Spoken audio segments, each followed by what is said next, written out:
Good day, good people. We are here for Macro Dirt Podcast number 53, the 4th of July podcast with my man Jared D's Nuts Dillian. What's up, brother?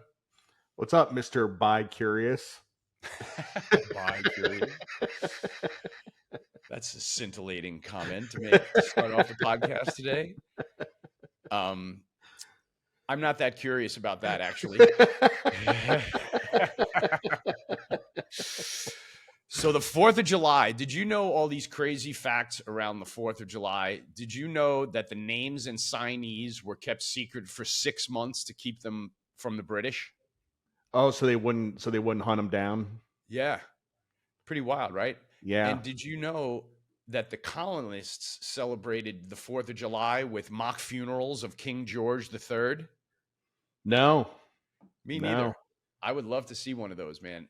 We didn't make the 4th of July a holiday until 1870. How about that? Really? Yeah. Wow.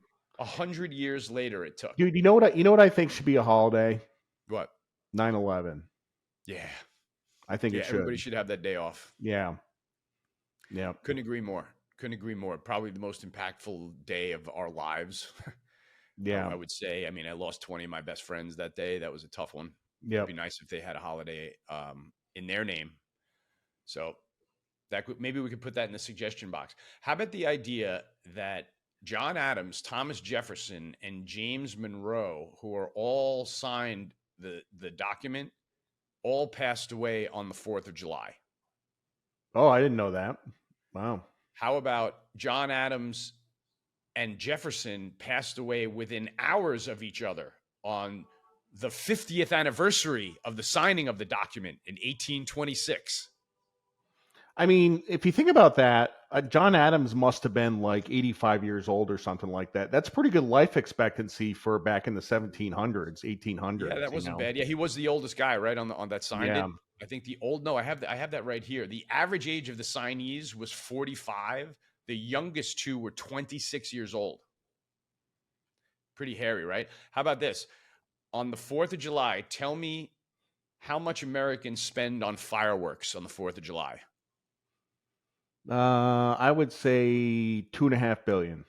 $1 billion. And that, A I billion. wouldn't even have guessed that high, but that, man, I was Yeah. like, wow, $1 billion. Americans consume 150 million hot dogs on the 4th of July. I am Joey gonna do my Chestnut part. has 70 of them. Yeah, that's right. That's right. It is a day that I freely consume hot dogs without. So, did I ever tell you that I thought about entering the hot dog competition? Shut up. Yeah. So Seriously? the one in Coney Island. There's a bunch of feeder competitions, and if you win one of the feeder ones, you get to the main stage. And there was one in Charlotte, and the guy who won in Charlotte ate 21 hot dogs. So I'm like, I can eat 21 hot dogs. I can do that. So I bought a bunch of hot dogs. I got some buns, and I set the timer. I started the clock 10 minutes. I ate 9 hot dogs in 10 minutes, and I thought I was gonna die. I was like, this is the worst thing ever. I couldn't believe it. Is it the buns that's the hard part? It's the buns. I wasn't soaking the buns, you know. Yeah. It's like that trick where you put 3 pretzels in front of somebody and say, I bet you can't eat those in a minute. And they're like, give me a break. And in a minute, they're like chomping down 1.5. And they're like, that's always a good bar trick to play on people. All right, let's get into the markets, JD. Yeah. Where were we last week where I was a raging bull? Woo! 63.25 bid S&P futures, 63.25 bids coming in here. What do you think? Well, first of all, let's talk about payrolls first. All right. So we were expecting 106 on payrolls. We got 147, I think, stronger than expected. Average hourly earnings were a little lighter. It was a stronger payroll number than expected, especially since ADP was negative. Since ADP was negative, everybody thought this would be a weak payroll number. Mm-hmm. The front end of the yield curve was pretty rich. We had priced in a lot of rate cuts. Twos are getting hammered today. The dollar is rallying. I was looking at some charts this morning before the number of currencies. Mm-hmm. I mean, just gorgeous DeMark charts. So in DeMark, the strongest setup is a 9-13-9, where you have a 9 setup, a 13 countdown, and another 9 setup. You Mhm. were seeing it in the DXY, you were seeing it in the euro, you were seeing it in the Swiss franc. I mean, just gorgeous charts, right? And I said this number is going to be stronger for sure. So you think that there's upside in the dollar? Do you think we Yeah, I finally get do. to some kind of I retracement trade? yeah, Okay. yeah. See, so now this kind of plays into the conversation in my head about gold, where I've been talking to people on podcasts, and they're asking me what I think of gold, and I'm like, look, April 22nd, we carved the high of 3,500. It was on the cover of Barron's that weekend, and we've never traded higher. We came in May, and the dollar went down, and we came in June, and the dollar went down again, and gold is still below the high that it made on April 22nd. And I think that performance sucks. And all the gold bulls are throwing pie at me, and they're like, you're Bye. worried about it for no reason. Yeah, throwing eggs at me and shit. And it's like, okay, but what if there's a dollar retracement rally like you're talking about? If you ask me, that probably takes $300 or $400 out of gold and maybe $5 or $10 out of silver. $5 at least, anyway. 10's a stretch. Yeah, I mean, I think the correlation between the dollar and gold has broken down a little bit in the Mm, last couple of months. maybe. I can So see so that. today we got the strong payroll number. Gold's down about 20-25 bucks. It's not catastrophic by any means. No, it's not, Um, but neither is the dollar move. The dollar moved 20 pips. yeah, So if you yeah. get me 3 or 4 handles in the dollar, I'm going to tell you that gold's going to be sub 3K. Well, That's I had forgotten about the Barron's cover. The Barron's cover was. We haven't made a higher high. Yeah, Haven't yeah. traded through it. It's like one of those things, JD, That that was a as kiss of trader, death. yeah, it's the kiss of death. You have to put it in the back of your mind, and you have to keep going back and saying, did we make a higher high from that day? Because eventually we're not, and we're going to sell off. Dude, if you put that Barron's cover on Twitter, I will retweet the shit out of it. Yeah, I tweeted it yesterday. I put the wrong date, though. I literally tweeted it out. I was like, as a reminder, April 22nd, 2005 Oh. instead of 2025. And the beauty of it, it got like 21 likes. And people are like, don't you dare say something negative about our baby gold position here. Don't you dare, And it's like, fuck you. I hope it goes down $500 in your face. But that's just the trader in me. You know what I mean? It's like, I'm not married to gold going up. I think there are 1,000 better trades right now on the board than being Well, long gold at that's really 3,300. that's a very important point because I was talking to somebody recently. They had some trade on. I forget, they were long some stock, right? And the stock was underperforming, and the stock was underperforming. It's been under. Oh, it was Boeing. I was Mm. talking. It was one of my neighbors. He was talking to me about Boeing. This guy has been long Boeing for like years, and he's like, "What do you think about Boeing?" And I just said, "I think there's a lot of other stocks out there Yeah, yeah, yeah, yeah, that are like better." yeah.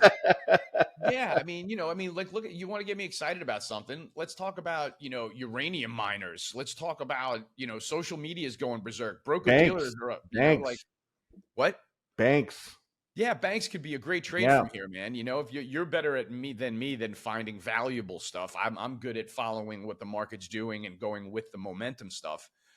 So I would love to hear what you think about some of the other better trades out there are, because I don't think long gold at 3,300 is a great one. You know, I honestly would rather be long Bitcoin at last sale, which is what, like, um, I'd rather be long Bitcoin at 110 than gold right here. yeah, and in 2 months that could change. In 2 months that could change. Yeah, Fair. Yeah, it yeah. could all change. It could all change. What's kind of interesting is the same thing is that, like copper is having this little, it's having a mini move. It's enough that you got to pay attention, but it's not breaking through LME 10K. The platinum is still in play. Silver's still doing great. Industrial miners are all of a sudden creeping up towards the leaderboard for the year to date. They're up like 18-20%, and it's been a big run in XME. That might be a good trade from here too, Yeah. especially if this economy doesn't tip into any kind of a recession look. Maybe long oil, long copper is a good trade, for the next quarter or something like that. It's a difficult one. It's definitely a difficult one.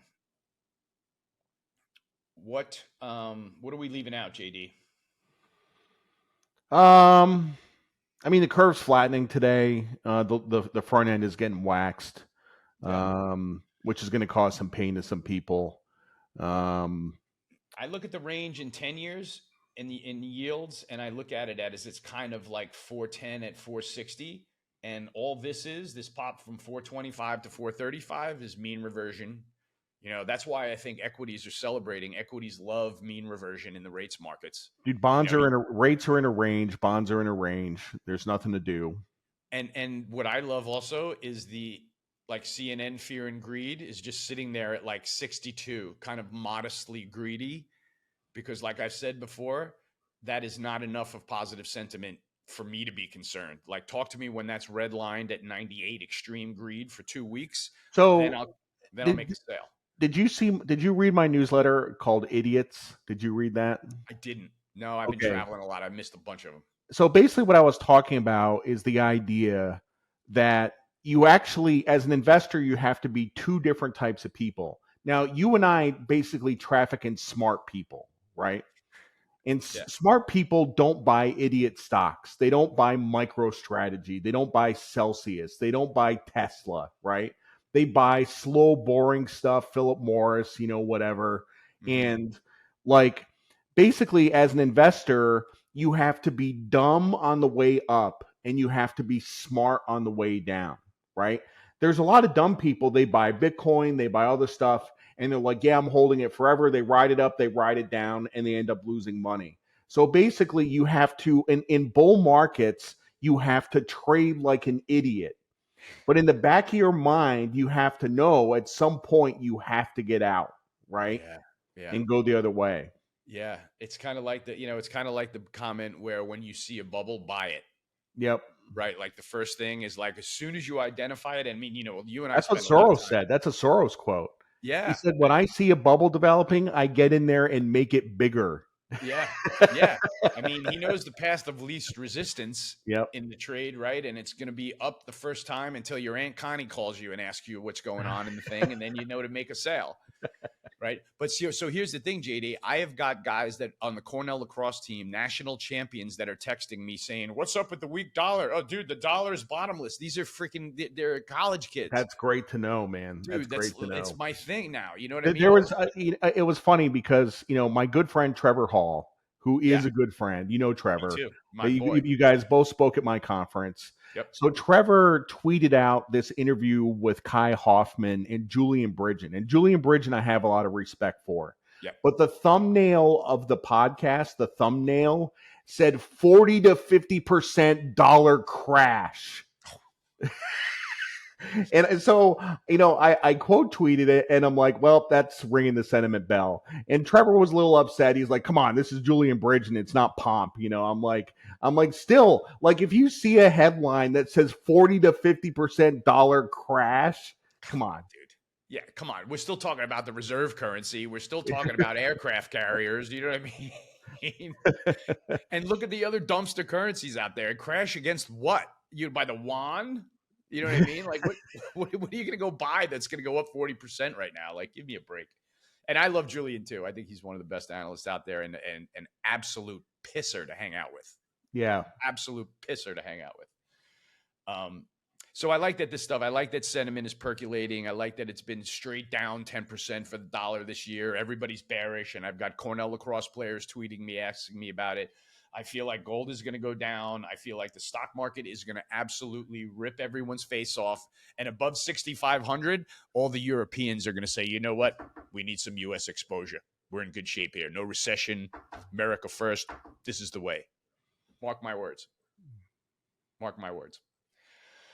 Did you see Born on the 4th of July, JD? Yeah, I saw that. That movie kicked me right in the nuts back then. You want to talk about that for a minute? You remember it? I saw it in the theater when it came out, but I haven't seen it since then. Yeah, me too. And I remember walking out in a cold sweat, right? I thought I was going into this like, kind of Yankee Doodle Dandy movie. And it starts off like that with Tom Cruise as Ron Kovic, right? He's at the Long Island, patriotic parade. Was it the 4th of July parade? Excuse me. In Massapequa, Long Island.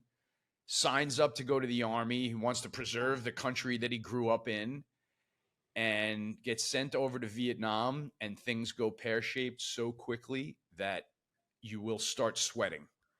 Like you do not want to take on Oliver Stone in this moment. Like he gets to Vietnam he winds up shooting on who he thinks are the enemy, and then goes and realizes that they were using villagers as a front, and that his division just blasted apart a whole bunch of villagers. So now he's calling for help, and the real enemy start attacking them while they're trying to help out the villagers.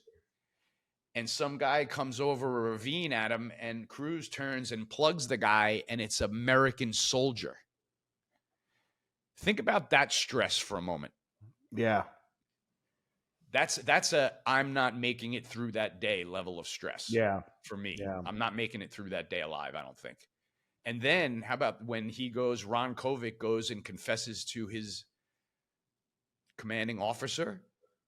Commanding officer's like, yeah, it was kind of hell out there. And he's like, yeah, Corporal, what's his name? I think I shot him.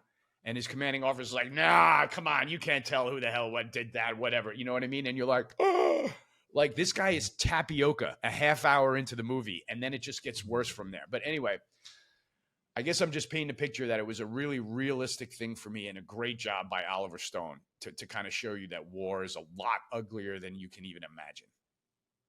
So that's my soliloquy on that. You got any brighter 4th of July messages or sentiments that we could riff on, JD? Well, I'm just trying to think about war movies. My favorite war movie is Full Metal Jacket. Good one. Stanley Kubrick. That was ballsy. Yep. Yeah, that's a good one. I probably watched that like 30 times before I went to the Coast Guard. Wow. Like the boot camp scene, Yeah, that was a cool movie. That was cool. You could root for the characters there. I think I have to give it to Saving Private Ryan. God, yeah. Yeah. I don't know how anybody was able to recreate D-Day so realistically that I am hiding under my couch every time. That was a watch once for me. Watch once. I'm not watching it again. Yeah. You don't want to put yourself through that again. It was it's funny. I my grandfather, who was in World War II but was not at D-Day, he was in the Pacific. I think he was at Guadalcanal. Ended up with a metal plate in his forehead, got shrapnel in his head. But I said, Grandpa, you gonna watch Saving Private Ryan? He's like, nope. Yeah, nope. I get that, man. Not gonna do that. Chance. No, I can't. I mean, I have so much respect for war veterans, and I can't even imagine what they look at the world, what the world looks like through their lens. And I have a lot of sympathy for that, because that's got to be challenging if you went and fought for this country and kind of saw some of the batshit crazy things that go on and have gone on. It's really heavy stuff, man. It's really heavy stuff. I guess that's why we have to respect the military as much as we do. You know, and I think that's one of the cool things that Trump is doing, is trying to resurrect that, take care of veterans a little better, give the military a lot more respect and a lot more back to a position of strength. So that's one thing that he's doing that I appreciate. Yep, me too. What do you think he's going to do, JD, when he's talking about rates should be 1 or 2%, and he's writing that note on the list? I saw that. To me, he's just moving the market. I think he knows he can move the market, and he's just doing it. I don't know if his intent is to move the market. I think his intent is to get rid of Powell, and I think Kevin Hassett's going to be Fed chair. And I think Kevin Hassett is going to lower rates a bit, probably about 100, 150 basis points, but he's not going to take rates down to where Trump wants them. And he's going to be screaming at Kevin Hassett just like he's screaming at Powell. Like any competent person who takes that job as Fed chair is not going to do what Trump wants, right? We're not going to have 1% rates. So, right. That's fair. Yeah, we're not going to go back to that. That's why I feel like he's just kind of kicking the Overton window open to say, let the market think that I want rates down at 1 or 2%. And let's see what I can get, right? Let's see if I can get 50 bips out of that, right? So I don't know. I'm not sure. But for me, all I love is that rates are mean reverting. The stock market is 63 and a quarter bid. There's not a lot of selling. We are set up for a VIX melt right into your 4th of July hot dogs, right? So that's what I think we're going to see, and I'm excited about it. Unless you have another topic to bring up, JD, this might be a good place. Oh, all right. Rule 62. Yep. It's been out for about 2 weeks. People love this book. Love it. Good to hear. Love it. Good to hear. I still have to get my copy. That I'll get, and that I'll read. I'm sending one to John Gordon today. Oh, good. Yeah, that's cool. He'll Yeah, appreciate that. He'll read it yeah, right away too. He's good like that. Um, buy Success and Spirituality. Buy the Macro Dirt combination newsletter if you haven't yeah. We haven't already. talked about that in a while. Guys, come on. You got to It, subscribe to me and TG. You yeah, know. we've been good about being right. I mean, the S&P has taken off here about 200 handles, and I'm long out the wazoo, and I've been telling people to stay long. So I mean, we're giving people good advice. JD is Yeah. always giving people good advice on. You help me with a lot of the macro stuff, just helping me have a accountable view and rates and the dollar all the time, you know, and that's really helpful to the background of my trading. So buy the dual sub. People that have bought it are really happy with it. We should post Yep. some reviews, JD. Like you and Yep. I have gotten really nice comments from people that just signed Yep. up. So we'll work on that. We'll work on promoting it a little better. Go And in the go in the comments of the YouTube video. If you're watching on YouTube, the link is there. Sign up there. yeah, and the comments will back what we're saying, that these guys are definitely helping people out in the markets, and that's what we're here to Yep. do. So buy the Macro Dirt dual sub, buy JD's book. That's the first thing I'm going to do when I hang up right now. Success and Spirituality. Have a beautiful 4th of July weekend, good people. Hasta la Hasta la vagina. vagina. Peace.